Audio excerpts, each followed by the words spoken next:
नमस्कार दोस्तों। पिछले एपिसोड में आप लोगों ने देखा कि हम लोग चूरू में घूम रहे थे। इस एपिसोड में हम लोग चूरू से मैहनसर जाने वाले हैं। चूरू से मैहनसर जाते वक्त हम लोगों ने सोचा कि हम लोग रामगढ़ शेखावटी घूम लेंगे। रामगढ़ शेखावटी में हम लोगों ने एक मंदिर घूमा और 2 छतरी घूमा, लेकिन ये 2 छतरी घूमने के लिए भी हम लोग को बहुत मेहनत करना पड़ा, जो कि आप इस एपिसोड में आगे देखोगे। रामगढ़ शेखावटी घूम लेने के बाद हम लोग चले गए मैहनसर। मैहनसर हम लोग क्यों गए? वो इसलिए क्योंकि वहाँ पे एक बहुत ही सुंदर दुकान है जिसके अंदर बहुत ही बेहतरीन फ्रेस्कोज है, जो कि आप लोग भी अभी तक नहीं देखे होंगे। हम लोग भी जब इस दुकान में गए थे, we were shocked and we had no words to say कि ये कितना सुंदर फ्रेस्कोज बना हुआ है।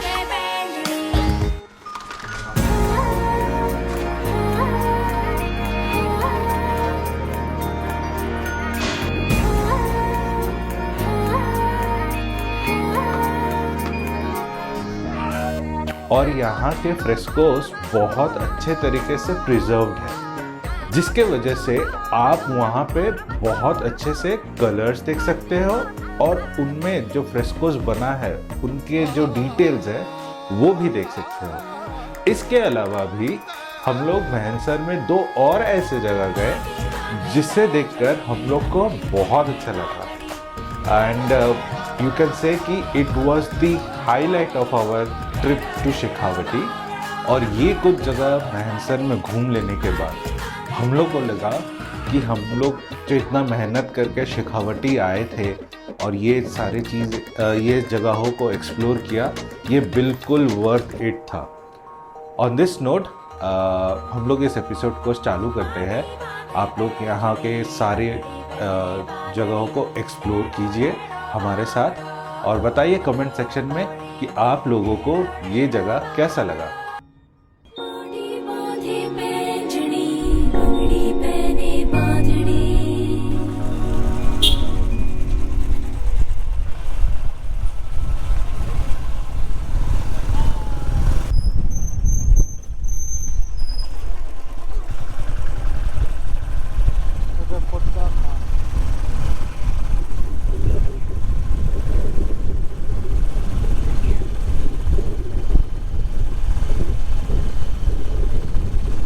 तो रामगढ़ पहुंचते साथ ही हमने जहां हमारा बाइक रोका था, हमें एक काफ़ी पुराना मंदिर दिखा।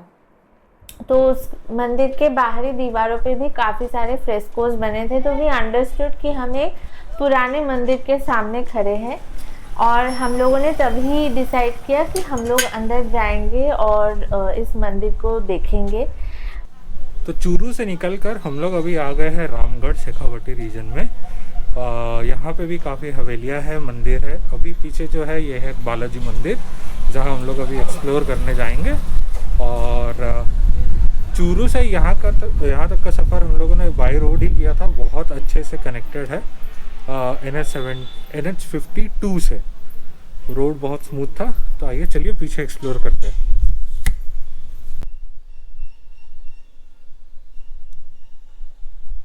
जैसे ही हम लोग मंदिर के अंदर पहुंचे, हमारी मुलाकात वहाँ की एक लोकल से हुई, जो इनफैक्ट मंदिर परिसर के ही कर्मचारी है। तो उन्होंने हमें मंदिर घुमा के भी दिखाया। हम लोग छत पे भी गए थे, फ्रेस्कोज को हम लोग अप्रिशिएट कर रहे थे और फिर उन्होंने हमें गर्भगृह का दरवाज़ा खोल के भगवान जी की दर्शन करने में भी मदद की। तो ये सब कुछ कर लेने के बाद हम लोगों ने उनसे पूछा कि पोद्दार जी की छतरी किस तरफ है। तो उन्होंने हमें बताया कि अगर आप यहाँ से 1-2 मिनट चल के आगे जाएंगे तो आपको पोद्दार जी की छतरी दिख जाएगी। तो उनसे डायरेक्शंस लेके हम लोग जैसे मंदिर से निकले और आगे बढ़े, हमें 2 बड़े बड़े कैंपसेस दिख रहे थे जिसके अंदर कई सारी छतरियाँ थी। इनमें से कुछ छतरियों का कंडीशन तो काफ़ी ख़राब दिखा हम लोगों को। उनके दीवार टूट चुके थे, किसी किसी में अभी गोबर का लेप लगाया जाता है। तो we were a little disappointed to spot these chhatris in such a condition. हम लोग फिर आगे बढ़ने लगे और फाइनली हम लोगों के सामने एक बड़ी सी छतरी थी जिस पे हम लोग जाना चाहते थे, बट अनफॉर्चुनेटली वहाँ जाने का रास्ता हमें मिल नहीं रहा था। 2 गेट्स थे, दोनों गेट्स लॉक्ड थे। तो हम लोग सोच रहे थे कि हमें कोई लोकल दिख जाए जिनसे हम पूछ सके कि अंदर हम लोग जा सकते हैं या नहीं। इन्हीं सब चीज़ों के बीच हमें कुछ लोकल्स ने अप्रोच की और वो हमें पूछने लगे कि आपको कहाँ जाना है। तो हमने कहा कि इज़ इट पॉसिबल कि हम इन छतरियों को विज़िट कर सके। तो बातों बातों में हमें पता चला कि हम जिनसे बात कर रहे थे वो इस छतरी के ही केयरटेकर के फैमिली मेम्बर है। तो उन्होंने हमें ऑब्लाइज किया कि हाँ, हम आपको छतरी घुमा के दिखाएंगे। तो हम जब अंदर गए, सबसे पहले हमने वहाँ की मंदिर की दर्शन की, क्योंकि हर छतरी के नीचे किसी न किसी भगवान का मंदिर रहता ही है। तो भगवान जी के दर्शन करने के बाद हम लोग ऊपर गए और वहाँ छतरी में जो फ्रेस्कोज बनाए गए थे कई सालों पहले, उनको देखा। और उनके फैमिली मेम्बर से भी हम लोग बात कर रहे थे कि यहाँ के छतरी में खड़े रह के हमें जो बाकी छतरियाँ दिखाई दे रही थी थोड़ी ही दूरी पे, क्या हम वहाँ जा सकते हैं या नहीं।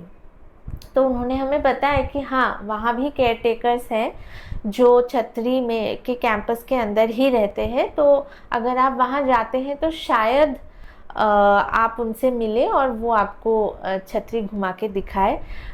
बट क्योंकि अभी लंच टाइम हो चुका था और ये एक छोटा सा कस्बा है जहाँ यूजुअली लोग दोपहर के टाइम अपनी दुकान, अपना व्यापार सब कुछ बंद करके खाना खा के थोड़ा विश्राम करते हैं, तो हम लोग इतना श्योर नहीं थे कि ये प्लान मटेरियलाइज हो पाएगा। तो ये सब थोड़ा बहुत बातचीत करने के बाद हम लोग जब अपने 3rd डेस्टिनेशन पे पहुँचे तो हमने देखा कि ये कैंपस भी लॉक्ड है। तो हम लोग वहाँ पे काफ़ी देर तक दरवाज़ा खटखटाए, जो केयरटेकर है उनको बुलाया, तो हमें किसी का आवाज़ तो नहीं मिल रहा था और हम लोग ऑलमोस्ट वापस जाने ही वाले थे कि वहाँ के जो बुज़ुर्ग केयरटेकर है वो आए, उन्होंने दरवाज़ा खोला और हमें अंदर बुलाया। तो ये छतरी जो है ये थोड़ा सा बेहतर कंडीशन में है फ्रॉम द फर्स्ट छतरी या फ्रॉम द प्रीवियस छतरी। और इसके अंदर एक अच्छा गार्डन शायद हुआ करता था किसी टाइम, क्योंकि जो पूरा ग्रीनरी था छतरी के चारों ओर, उसके बीच बीच में छोटे छोटे वाटर टैंक्स बने थे और काफ़ी सारे पेड़ पौधे अभी भी है, दो उनका देखरेख अभी उतना अच्छा होता नहीं है। और हमें सरप्राइजिंगली वहाँ मोर भी दिखा। तो जैसे हम इस छतरी के अंदर मंदिर दर्शन करने के लिए आगे जा रहे थे, हमने देखा कि अंकल जी लंच कर रहे थे। तो वी फेल्ट रियली बैड कि हमने उन्हें लंच टाइम के दौरान डिस्टर्ब कर दिया। तो हम लोगों ने मंदिर दर्शन तो की पर ऊपर छतरी घूमने नहीं गए, और वहाँ भी बहुत सारे फ्रेस्कोज बने हैं, उनको हम विज़िट नहीं कर पाए क्योंकि ये उनका खाने का टाइम था and it was not right to disturb him like that. After this हम लोग थोड़ा सा डिसअपॉइंटेड थे कि why didn't we come a little earlier, ताकि हम रामगढ़ को थोड़ा अच्छे से एक्सप्लोर कर सकें।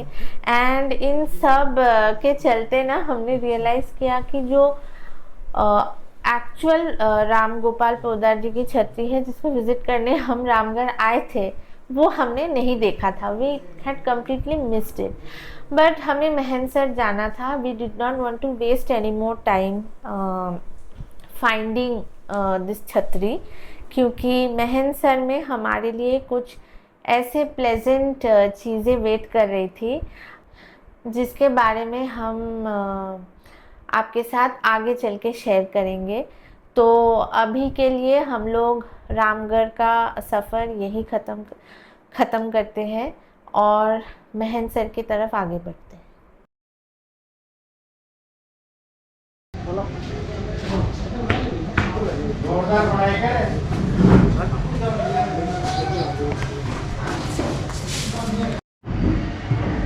तो ये वाला दुकान से हम लोग को सोने की दुकान के लिए ये लेना पड़ रहा है एंट्री टिकट। इसका प्राइस है 100 रुपये करके।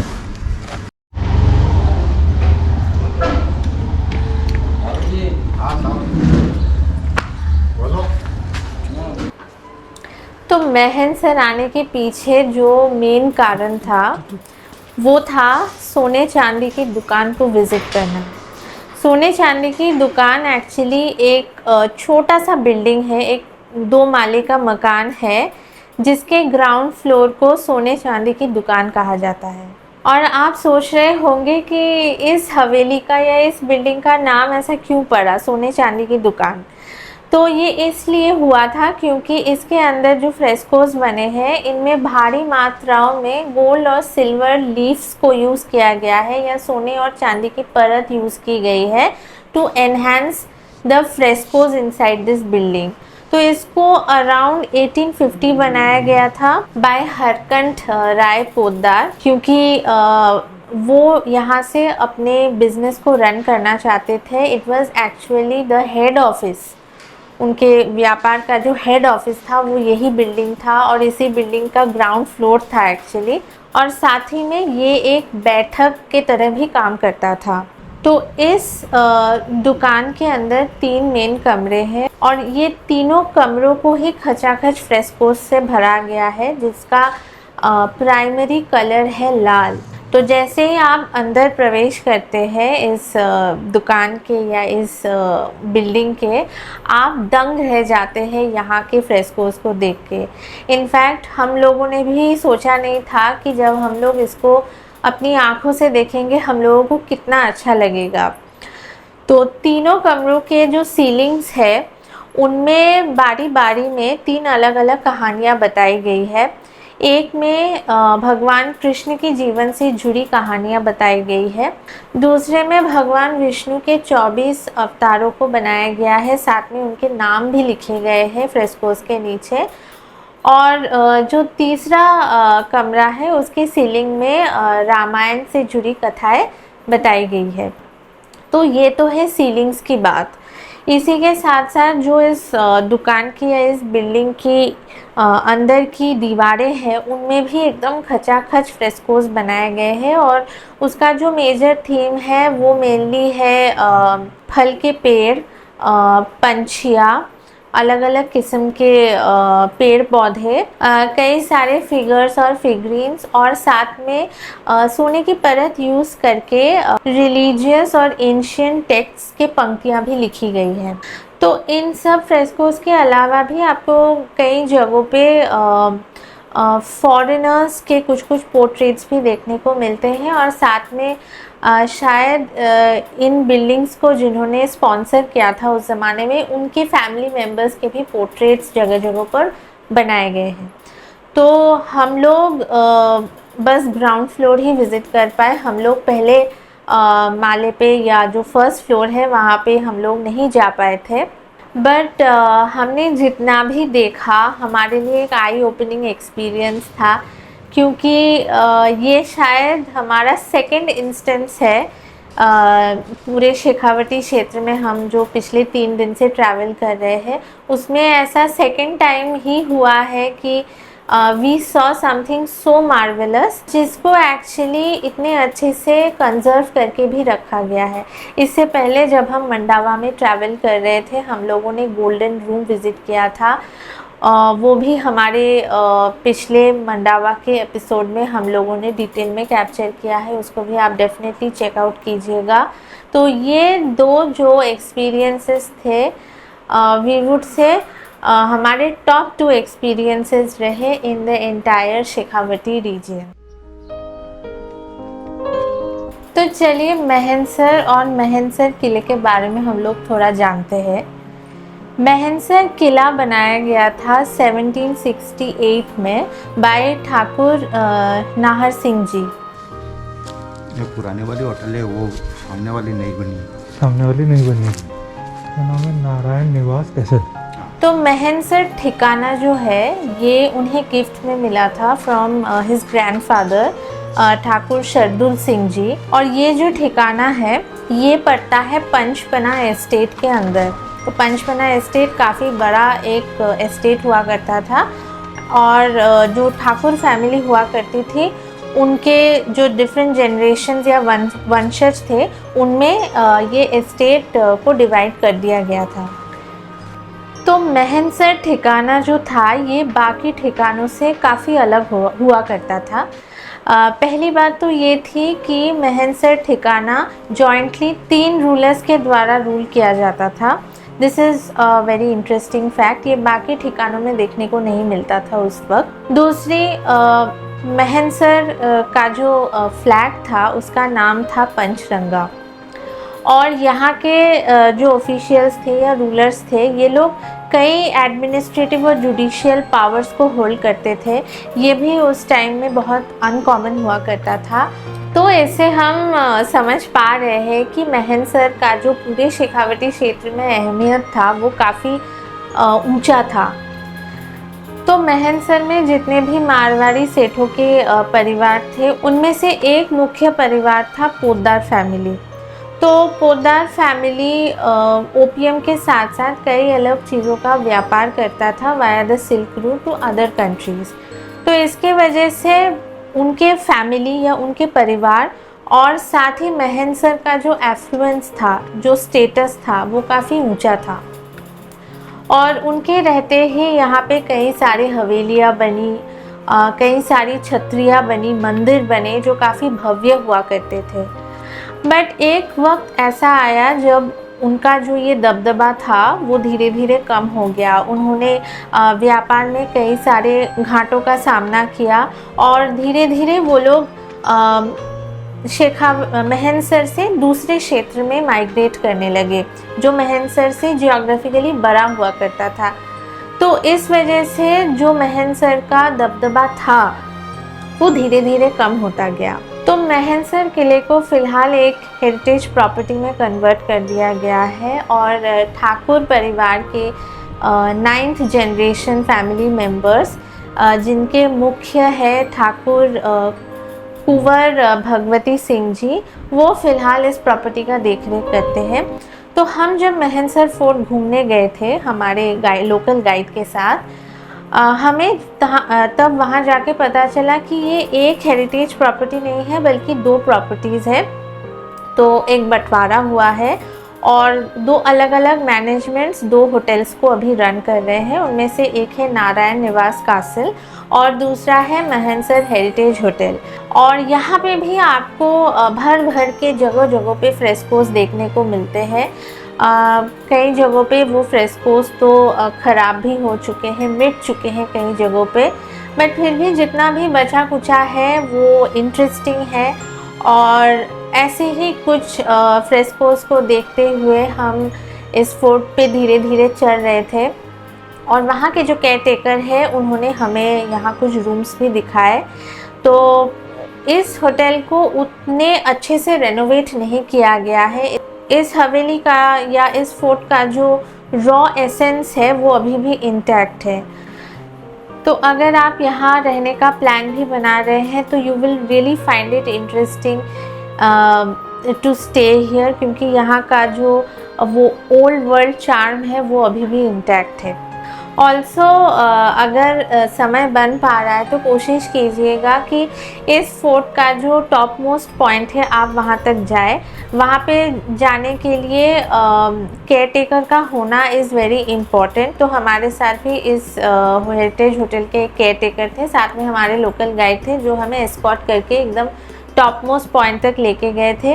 और वहाँ से जो आपको एक 360 डिग्री व्यू मिलता है of the entire Mahansar town, वो तो बेहद खूबसूरत है ही। साथ ही आपको एक बर्ड्स आई व्यू मिलता है of the entire Mahansar fort. ये है मानसर फोर्ट।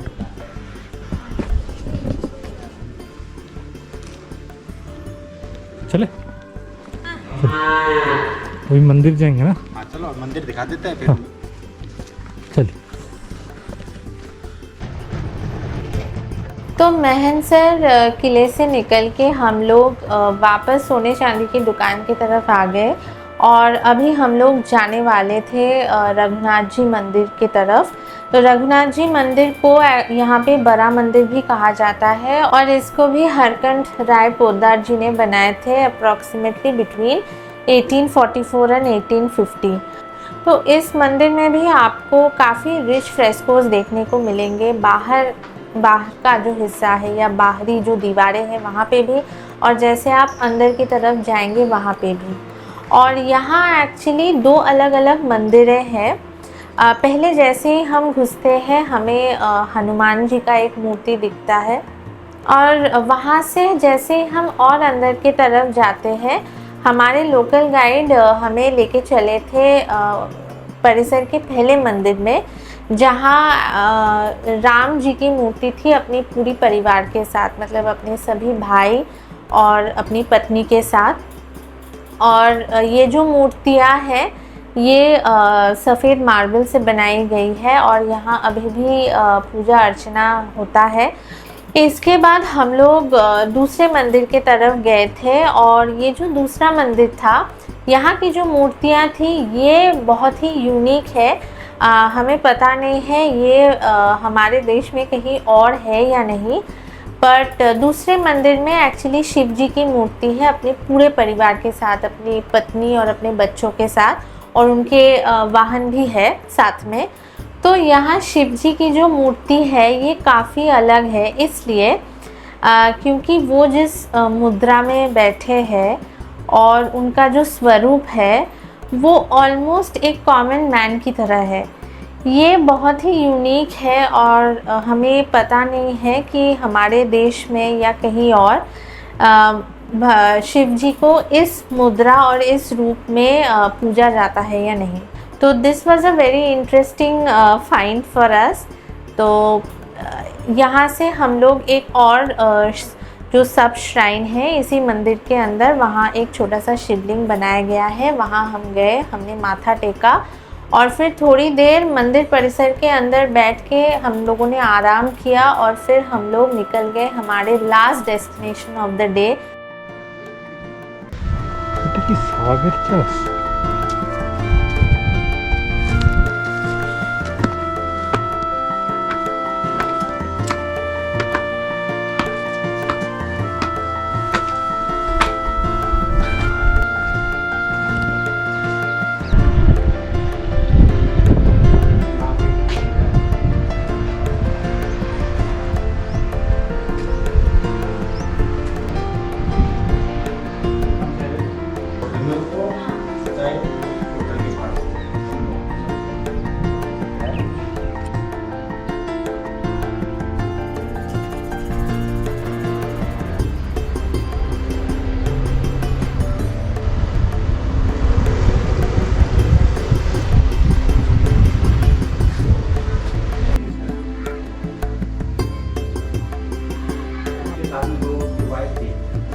आपके साथ आपका आप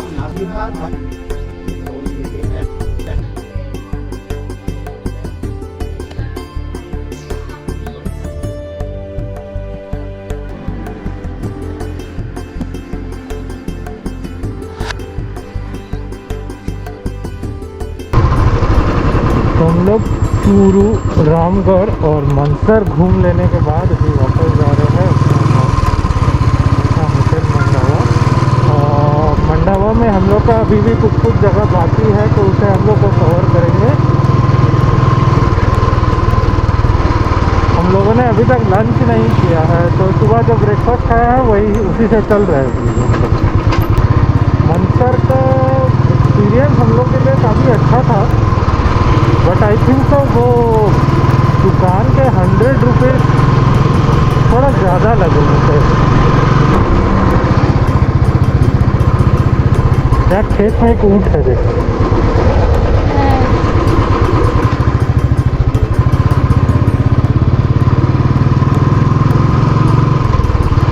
बहुत गर्मी है अभी।